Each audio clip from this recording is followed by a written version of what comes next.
Stormy the Lyrics Show podcast. Here we go.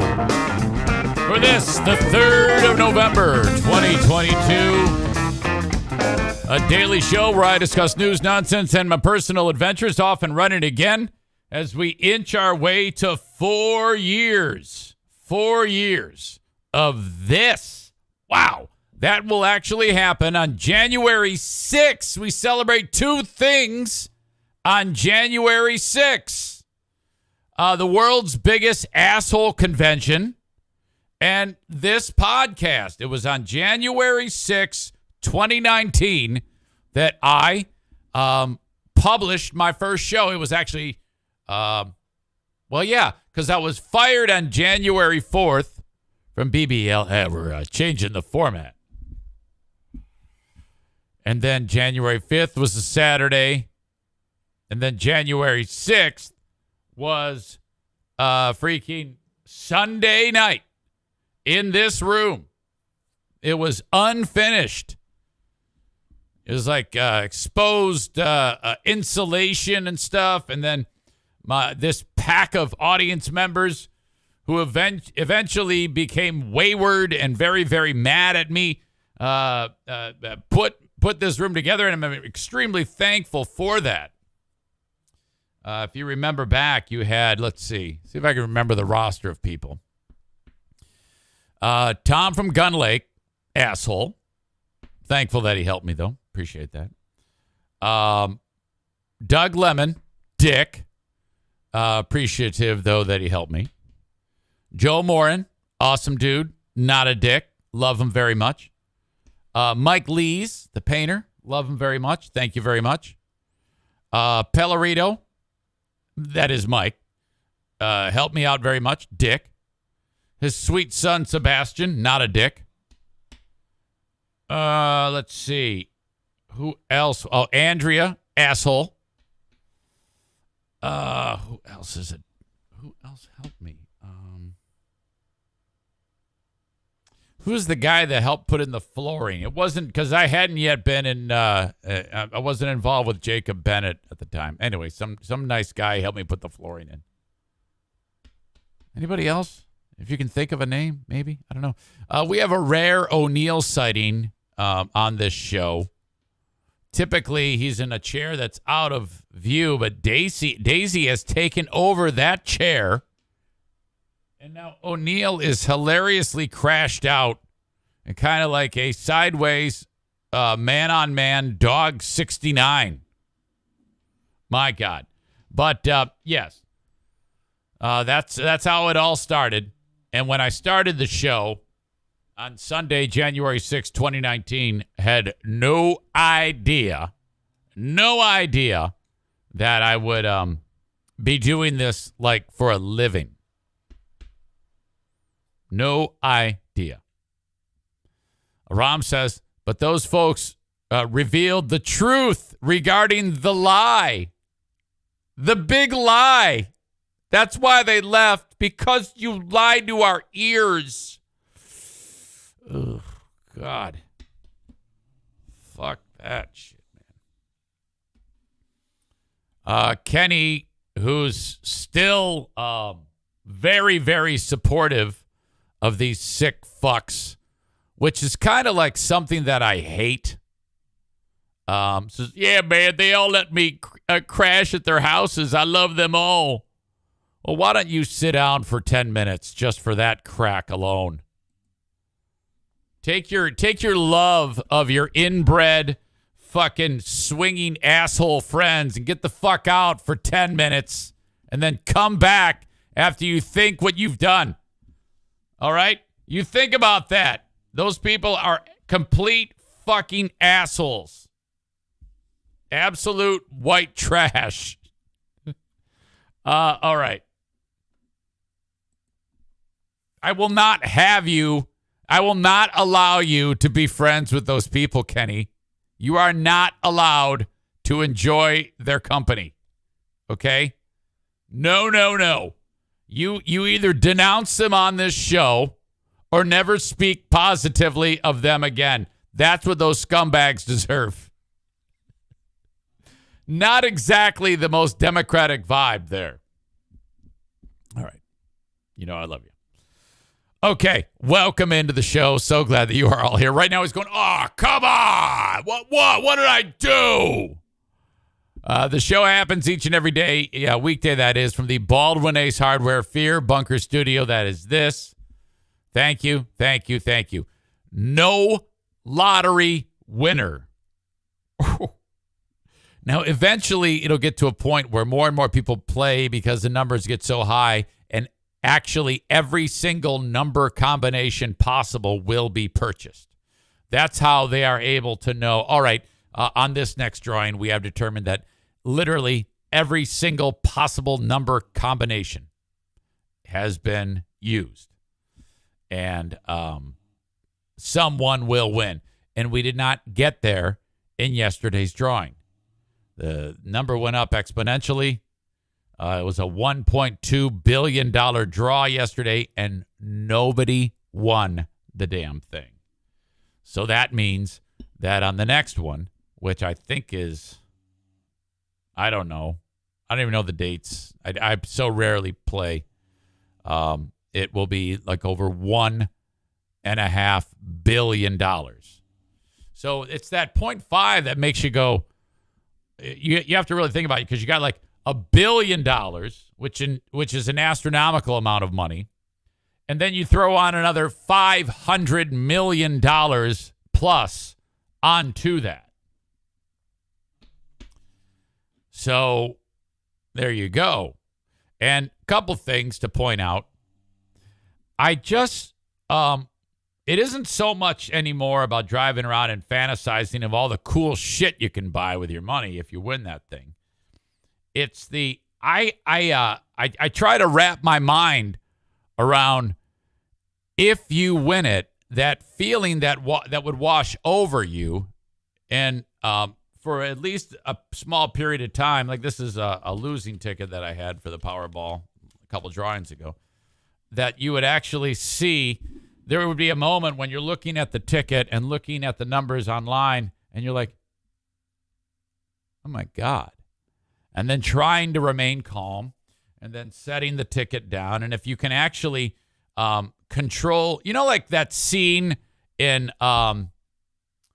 Guardians of the Galaxy, where they have the Infinity Gauntlet, and it's too much for Star-Lord to, they have to all hold hands to harness the energy of the Infinity Gauntlet or whatever the fuck. It seems like you would have to like tamp that down, that like, oh my God, I just became a billionaire.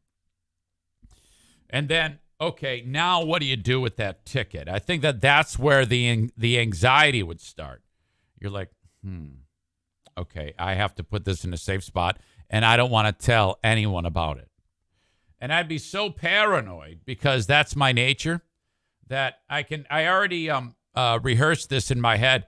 I can just imagine, because I wouldn't want to speak it for fear that somehow someone would find out. Even if I was sitting here alone in this room, which I know is a safe room, as far as I know, I would still write down what happened. I would write down, like, on handwritten note to my wife, honey, I want you to look at this ticket, and I also want you to look at the screen, and don't react, but we are billionaires. I would be that hypersensitive to someone finding out. I don't want anybody to find out. Okay?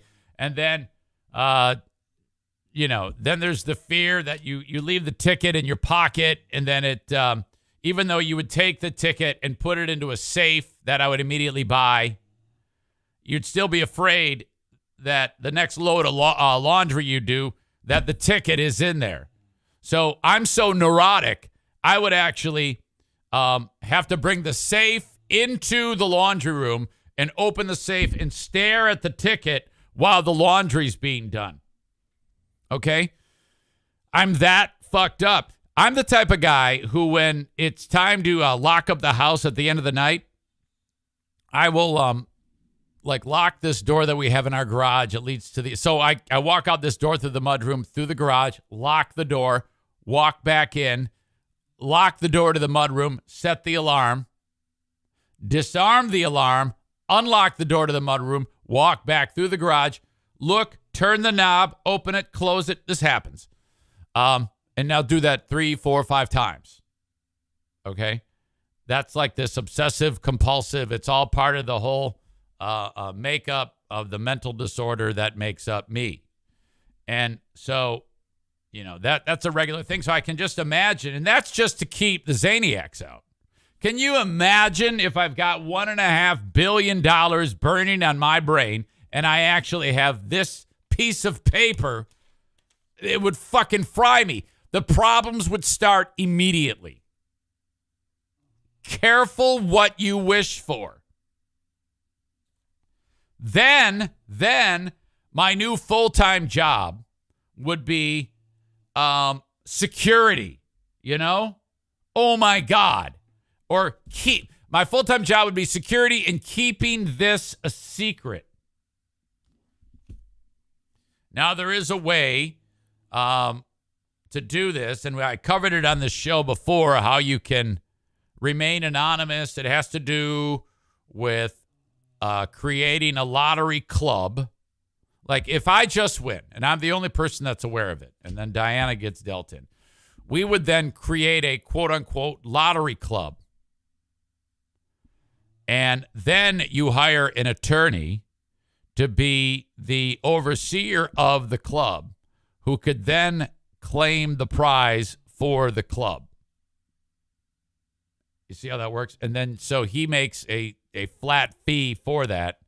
There's one guy who does it. He's an attorney in Florida. And he's like the only one that does it. You'd think that more would do it. But he's like, that's all he does is keeps people anonymous. All right?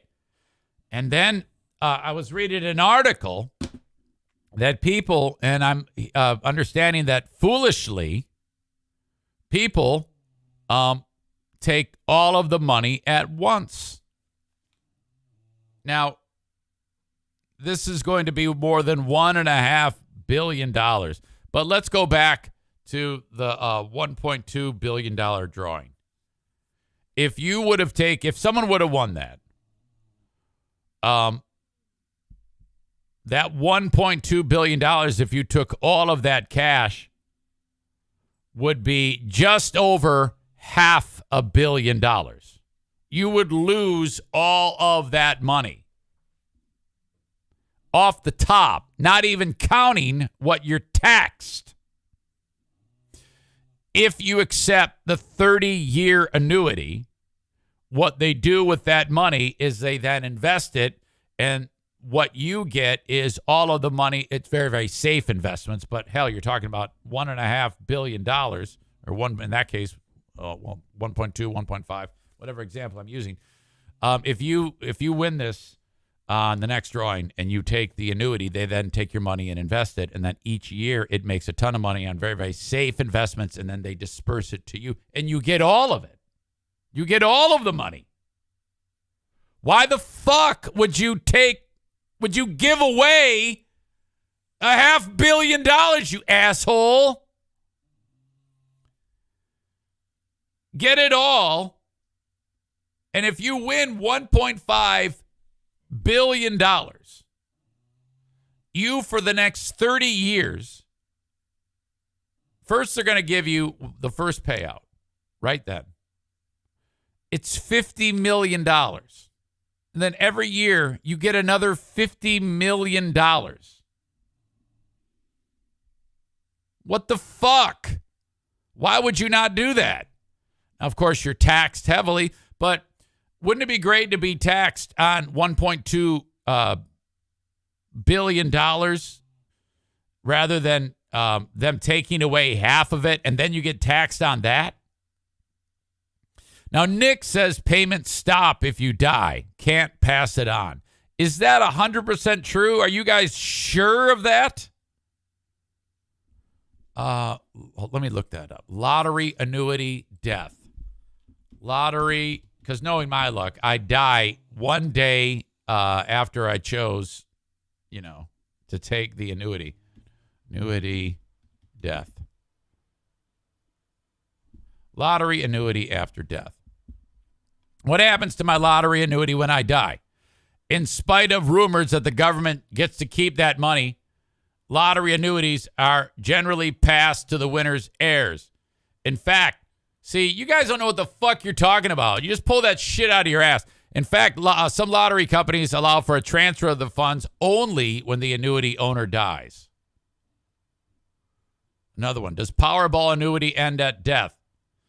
In the event of a prize winner's death, representatives of the estate will need to contact the lottery's prize payments annuity desk in order to begin the process of transitioning payments to the beneficiaries.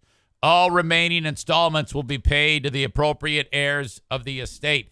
Doesn't it suck when you guys think you're right, but you're really just a bunch of cocks who you don't know shit?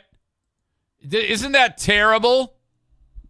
That must be awful to just blurt shit out and you have no fucking idea what you're talking about. You know? I mean, I never do that, right? Maybe. So I guess my point is, take the fucking annuity. What the fuck is wrong with people? Jesus. $50 million a year, every year for the next 30 years. Yeah, I took the lump sum. I just decided to give $500 million back.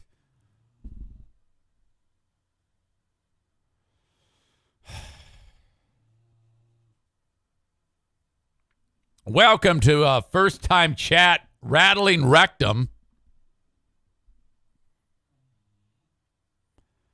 Oh, no, I did it to myself again. I ordered some hot curry goat from Uber Eats, and now I'm shitting hot paste. It's got to be some type of bot, right?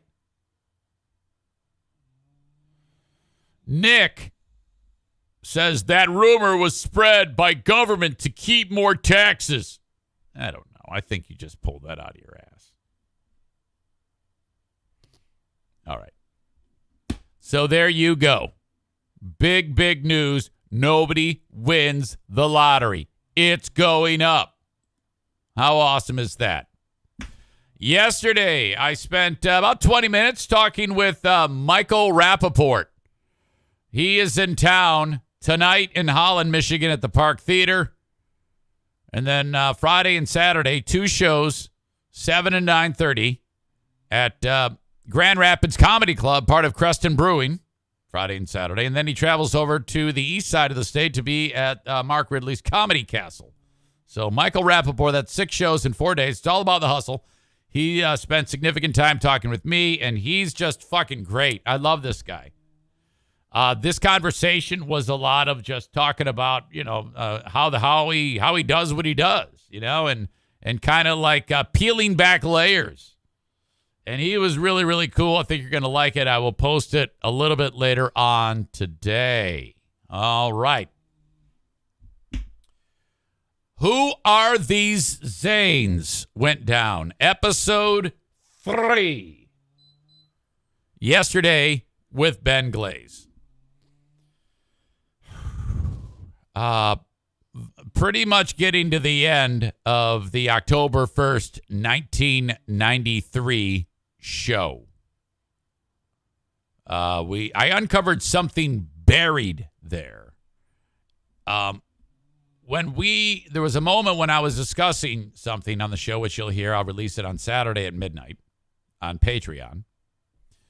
And if you don't know, I have tons and tons of these cassette tapes that I am going through, and Ben and I are just listening to them, and I am cringing at how terrible they are, and Ben is just laughing hysterically at how disgustingly awful this material is. And I have so much of it, it's just insane. But on this week's episode, I announce a major concert coming to Michigan.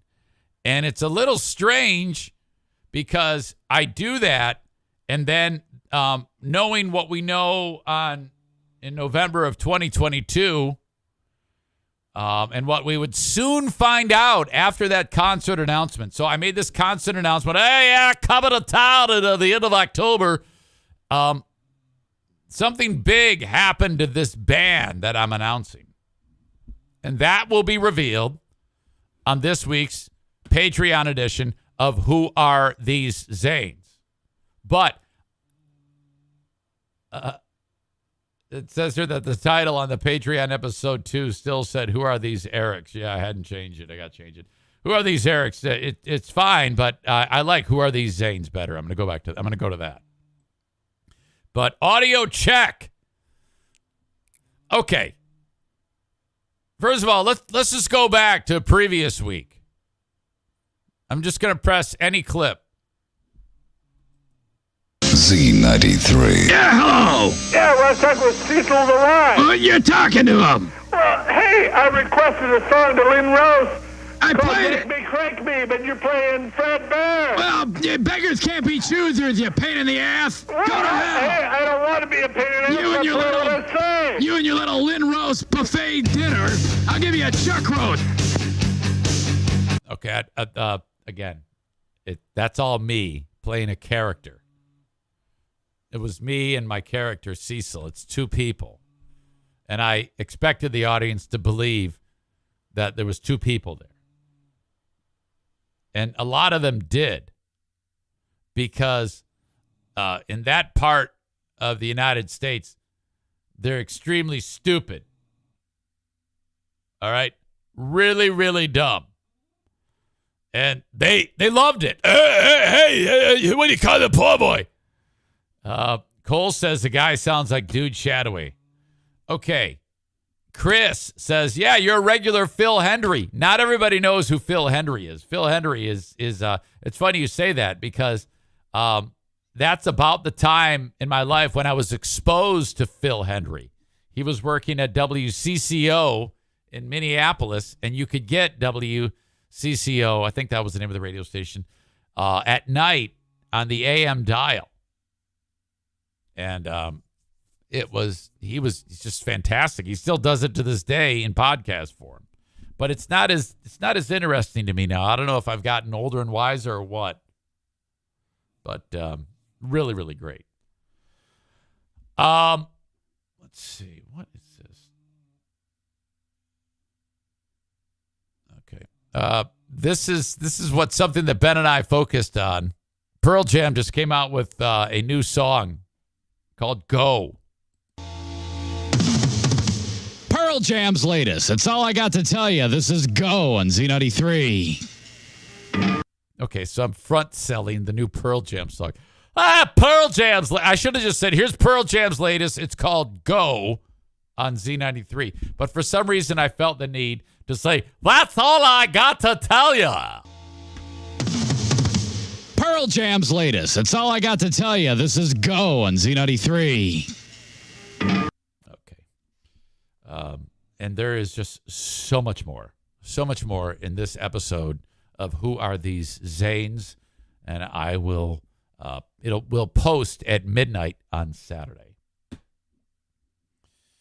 Nick says, were you a fan of Jay Thomas? Always thought your broadcasting style was similar. I think I remember that name, but I couldn't tell you who that is. I don't know where I got that whole dripping with attitude vibe. I think that's the way it was done back then. You kind of like, I mean, all the times that I have made fun of radio people, little did we know that I was actually doing a version of me, you know? My God. Jay Thomas played Eddie LeBeck on Cheers. The bartender? I don't know. Fuck. I don't have any idea. No, I don't know what that Holy shit. Okay. So that was something that we did last night, and I'm going to post it on the Patreon. Aram says, what are the chances of Hot Wings bringing in his old tapes and lets Greg and Kelly roast him? I would listen to that segment of their show. I would too. We did do that a little bit once. In fact, I know we did. That's where we got 3 cola. Greg had play-by-play, and I went through and ripped that one and clipped the show. And that's where we got Hot Wings. Hello. Is this thing on? Is this thing on? It was his first broadcast that he had ever done. Hello. What? What? You want to go around the radio dial? You want to check out what is happening on the radio right now? LJ Guy 2004 writes, Kelly is super annoying. God, I do not hear that. I don't understand that. I think she's funny as shit. I think she's actually should be like a lead or something like that, which is part of the prediction that I made in January about Joe would wear out his welcome. They'd like, all right, you're more trouble than you're worth. So we're going to kick you to the curb, and she is going to lead. She's going to be the content driver. No, I'm Team Kelly all day on that fucking shit. I am a fan. I think she's immensely talented and very much capable of doing the job that I think that will be hers once this thing once the dust settles. And my prediction as to how this is going to be announced in the future, you will hear, yes, hello, this is what we are allowed to talk about. We are announcing that the show moving forward in the current state of Free Beer Hot Wings, Kelly and Steve is the team we will field from now on. And that is all we can say. Thank you. That is how that's going to happen, in my opinion.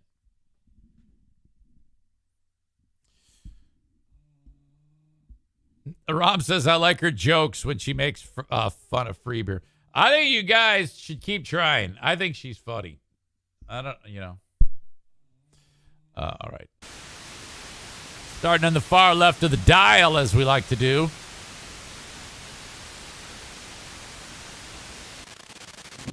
Somebody help me. Got to help me. Oh, a little white soul here. Help me. What are you doing, Bruce? Hey, let me take you there. I'll take you there. Let me take you. Oh, I hate this. I hate her voice. Meaning he made the trip with the confidence Gibbs can win. Oh, two cycles, election. I've worked John to look Gibbs. across the country and to try Hi, to I'm identify John Gibbs. the strongest conservative candidates who can run. That's a guy who says women shouldn't vote. Yep. Worldview, I'm John Stonestreet with a point. A recent story in the Washington Post came with this headline, quote, America has a black sperm donor shortage. There's so much wrong with that headline, it's hard to know where to begin. Assumed here is a commodification of people, echoing the repulsive slave markets of America's past. Boy, no thanks. If you are in Sounds very complex. Yep.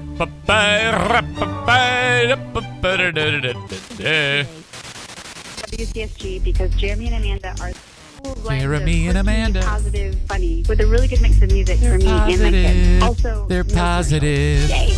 WCSG. They're positive and they're funny. They got a positive blend and a positive message. Jeremy and Amanda, yeah. They're here, they're queer, get used to it. They're religious, CSG, cornerstone. They don't like gays, they don't like gays. If you are Dutch, you love Jeremy and Amanda. They don't like gays. Vote no on 3. Vote no on 3. It's too confusing and extreme. I talked to Stu yesterday. I go, Stu, this is off the podcast. Stu, I want to make a t-shirt that says abortion makes me hard. And I want you to wear it when you go vote on Tuesday. And he goes, I'll do it. Hey, man, I'll do that, man. Fucking make it, Zane.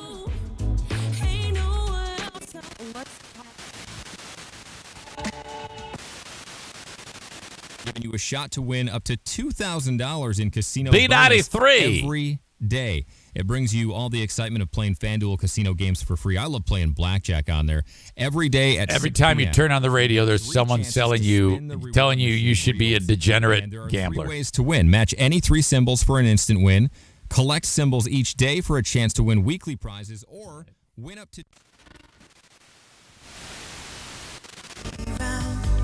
It's different here. It's poorly rated here. Defense and led with a strong running game. Something's not right. With something's this not team. right. I don't know if you fix This is not. This is underachieving. This is not like Sports! they're just not that good.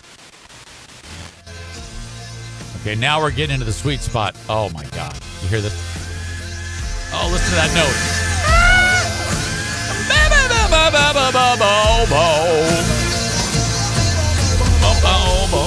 I think Michelle's gonna talk.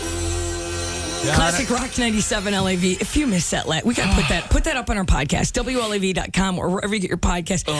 Terry just called and he goes, I don't know. We were just talking Someone about had an orgasm. drunk, and I said, Trav, do you have any memories? Blah blah. Back of a police car, you have no memory of it. What?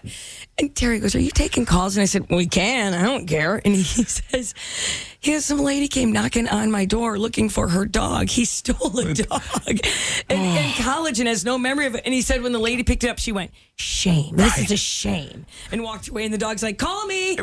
Bye. Lord, I'm out of the back. I gotta get out of there.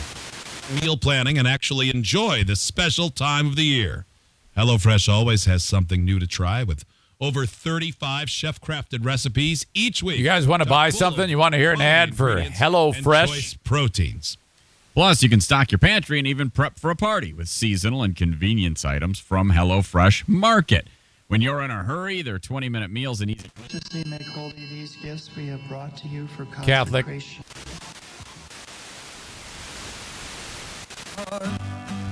A Sunday morning, hallelujah. Oh boy. And it's all week long. Can you hear it?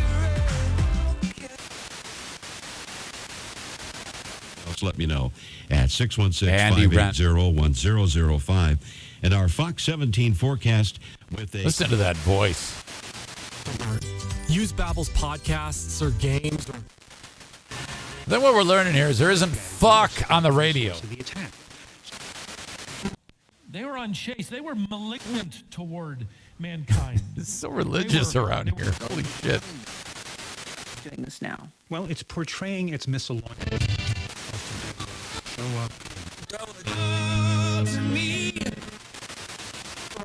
He was sentenced to life. All right, they're in shit. Well, that's what you get. Good luck. Enjoy your trip around the dial.